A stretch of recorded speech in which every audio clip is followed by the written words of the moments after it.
স্বয়ং মৃত্যুর দেবতা যমরাজকেও মরতে হলো তার ভুল কর্মের জন্য। যমরাজও বুঝতে পারলেন মৃত্যু কী জিনিস।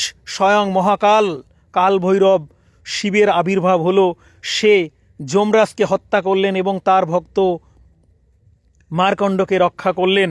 যমরাজও মৃত্যু কী জিনিস বুঝতে পারলেন।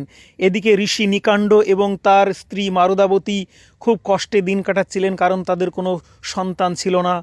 তারা মহাদেবের ধ্যানে মগ্ন হলেন এবং মহাদেব প্রকট হলেন এবং তাদেরকে দুটো বর দান করলেন। একটা 16 বছর বয়সী পুত্র হবে, যে প্রচণ্ড জ্ঞানী হবে, আর একজন 100 বছর বয়স্ক হবে, কিন্তু সে মূর্খ হবে।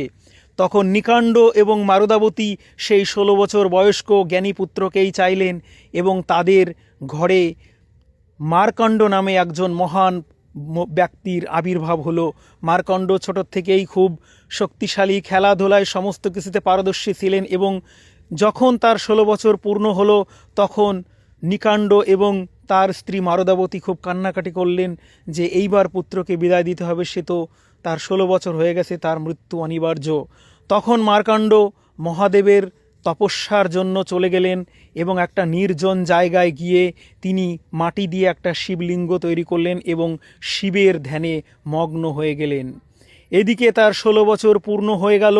এমন অবস্থায় যমরাজ তার দূতদের পাঠালেন যে মার্কণ্ডের সময় হয়ে গেছে, তাকে নিয়ে আসো।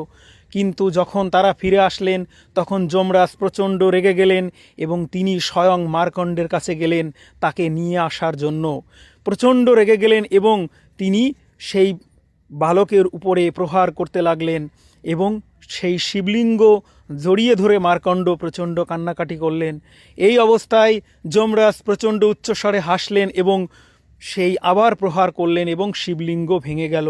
তখন মহাকাল শিব আবির্ভাব হলেন এবং প্রচণ্ড রাগে যমরাজকে হত্যা করলেন এবং প্রচণ্ড রাগে মহাকাল তাকে হত্যা করলেন এবং তার প্রিয় ভক্ত মার্কণ্ডকে জীবিত করলেন। এই রকম অবস্থায় মৃত্যুও থেমে গেল। অবশেষে সৃষ্টির বিনাশ যাতে হয় সেই জন্য মহাদেব আবার যমরাজকে বাঁচিয়ে দিলেন এবং যমরাজও বুঝতে পারলেন মৃত্যু কী জিনিস।